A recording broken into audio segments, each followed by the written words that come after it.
My name is Nick Skeeler. I'm the prospective Brexit Party candidate for the constituency of York Outer.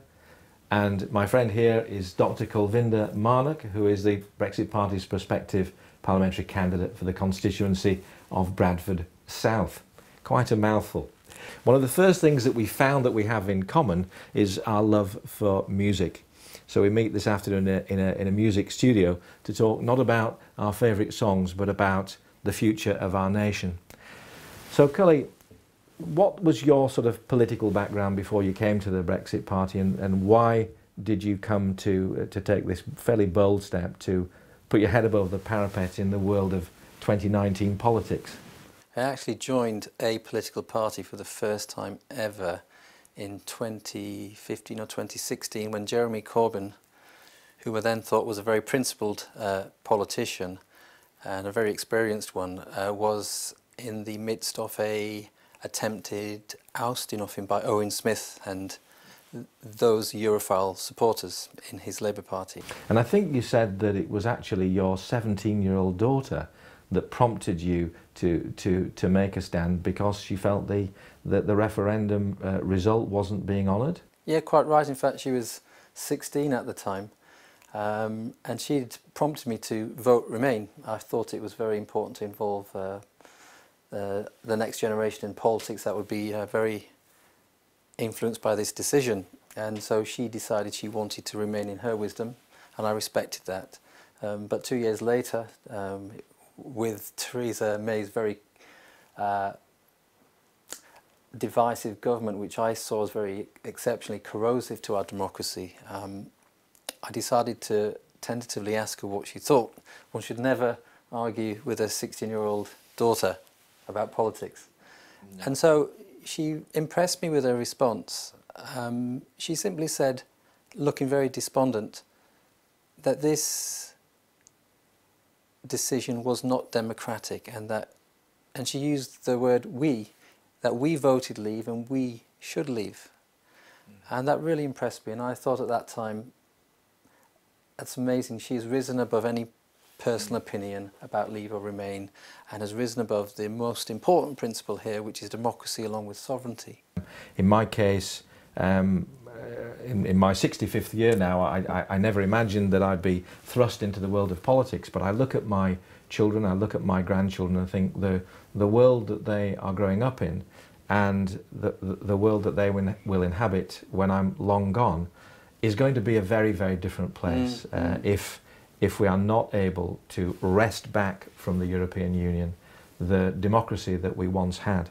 And in fact, I think it's fair to say that it's really a betrayal by a whole political class that now seems to risk trashing a constitutional framework which has protected our peoples from some of the extremes of politics that have been seen in Europe, for example, fascism, totalitarianism.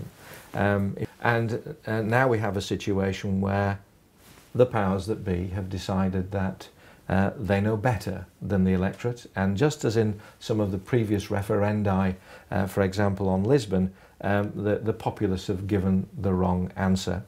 So it's ordinary folks like you and I think, that are called to bring some sense into a chaotic situation and perhaps replace a whole tier of politicians who have not served as well. It is a fact that the UK did have a sizable empire.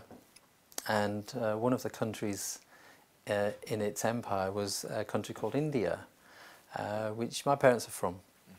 And India, by virtue of the UK's gift, is now the largest functional democracy in the world, over 1 billion people, and it functions. And we have the UK to thank for that. Now, it beggars belief we're actually sitting here talking about that same country which gave birth to the largest functioning democracy in the whole world currently is now the most majorly dysfunctional non-functioning democracy in the world. And what further surprises me as a person from my generation is I have a sense that the UK was probably the only country in Europe, aside from if you define Russia as Europe, and aside from the United States, who liberated Europe from the shackles of a non-democratic ideology. Didn't we liberate Europe, and now you won't liberate us into our democracy again? And that surprises me, and I always think of this as well as an interesting metaphor. And maybe I'm wrong, maybe it's too challenging, but I feel that the UK has become the jewel in the crown of the European Raj. And that thought is absolutely shocking. That's quite outrageous, but it's an amazing comment. It's quite interesting, actually, that we should find ourselves both as sons of immigrants to this country, taking up this fight. You've just explained that your background was, family background was Indian. My father was a Pole, and it was specifically because of Britain's fight against tyranny in Europe in the 1940s that my dad even ended up here. This was Adolf Hitler, of course. Of course, yeah. Dad instilled in his children, my mum was English, that what Britain meant when we at the very beginning stood alone against the tyranny. But I think it's really important that, especially since so many people have branded the Brexit Party as full of racist and anti-immigrant, just to give people a bit of a reality check, because this is not about enmity between Britain and Europe. The Europeans are our friends, they're our brothers and sisters. There were many really good arguments for why we needed to have cooperation and to join this economic community earlier, in the 1970s.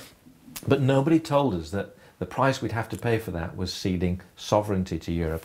And those arguments to do with friendship, cooperation, never leading to conflict again are, values that we would espouse. And of course. One of the big important issues, I think, that is very close to my heart is the plight of those immigrants to Britain who at the moment don't yet have settled status. And if I think, I've employed Poles and Hungarians, and I actually do some business with India, interestingly enough. We've got some Indian friends, but those who are here, many of them now for 10 years, 15 years, for a long time, who have families here, they are British, their children are British by birth, they have British friends who would be grieved if they had to, if they wanted to go back to their original countries. It's very important to say to people, I think, that the Brexit Party is a safe pair of hands when it comes to dealing with future issues regarding immigration and regarding settled status for the migrants who are already here. We would be, well, you're a doctor, you would understand more than most how the NHS would suffer were it not for the contribution of immigrants from many nations who have settled and made their homes here. It's dependent on their skill sets, international skill sets. And I indeed work with a very, very high proportion of my patients are in fact asylum seekers and refugees. In addition to people who are homeless and mentally ill or victims of torture in other states that they fled from. So I understand those values implicitly from a professional and a personal sense. Yeah, and actually I think that the richness of your background in terms of the experience you've had, the walk of life you've had, that has parallels in so many people that I've met, that in a way that's the USP of the Brexit Party, that you are not bringing people into the political world who have a background in politics alone, career politicians. You're bringing people with real life experience. So if you were to say one thing to the people of Bradford South about why they should vote for you this time around, because I think many of us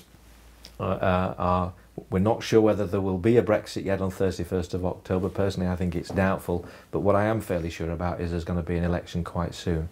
So why would the people of Bradford South vote for Kulvinder Marnig? Well, first of all, I think it's important to understand that I'm born and bred in Bradford. I'm a thoroughbred Yorkshireman. I was schooled in Bradford. And so I understand normal Bradford people and the fact that we do have a lot of deprivation. There is an unemployment issue, there are mental health issues, there's a drug problem. I work in those areas myself in medicine, and for me it's not only that I'm standing up for democracy and sovereignty, and I'm standing up for people I understand and that I am very fond of. In particular in Bradford South, there are a lot of military families who are prepared to sacrifice their life for their country's sovereignty and for our values of democracy. And what hurts me is to see how those families are treated when they come home as soldiers, sometimes fighting geopolitical conflicts which have more in common with corporate interests and interests of sovereignty or our own country's values. What upsets me is that those people who are prepared to lay down their life for their country and their constituency and for the political system that we live in, those people are themselves not valued and their vote's not valued when they return home. Nor is their patriotism, nor is their sovereignty. Sovereignty, patriotism and democracy have become dirty words. And a lot of my constituents and their children are prepared and have laid down their lives. Yeah. I think that's absolutely right, and although we haven't talked about it yet, one of the things which has not been too much in the public eye but which has been going on since Brexit, since the Brexit vote of 2016, there have been further moves towards tying us up with the European Common Defence and Security Policy. Yes. And in fact, I was watching something the other day on the website of Veterans for Britain, and what they're showing us has happened in terms of future plans to tie us in terms of foreign policy and military activity more to the central command of a European Union is absolutely shockingly outrageous. Probably something to talk more about another time. And so even if the Conservatives do leave, and I do hope we leave with a clean break Brexit on October the 31st or before that even, that's a possibility, even if that happens, the fact is that if we as a people vote in those same politicians, they could decide tomorrow to change their mind and re-entrench us back into Europe. We actually need a good 5, 10, 15 years of a determined Leaver Parliament to deliver the mandate of a determined Leaver populace. And so it's not good enough to just leave. The voters need to be happy that there are people in Parliament, their MPs, who are going to continue to pursue, maintain and protect that decision for enough time to make sure that it sticks. And I think that's where the Brexit Party comes in. Having a lot of Brexit Party MPs in Parliament would in a sense be an insurance against a further political betrayal, and it would be true to say that if collectively the British people elect the same type of government that they've had before, why would they expect to get something different? I certainly would agree with that, and I would say to everybody who's listening, watching, that can you really trust the people who have for 3 years delivered absolutely nothing apart from uncertainty and general chaos in the country, which is actually fermenting and rising as we speak? Can you really trust them to not change their mind again? The only people that have changed their mind in a democratic way to respect democracy is the Brexit Party. I'm always very astonished by how patient Leavers are and how polite they are and how well controlled they are. But what I do not trust is the same politicians changing their mind again for political expediency, not to suit democracy, but to suit their own interests. Well, Dr. Cully, thank you very much for this afternoon. And I hope we do this again. Yeah, let's hope we can have other chats when we're in green seats in Westminster. Thanks for watching. Thank you.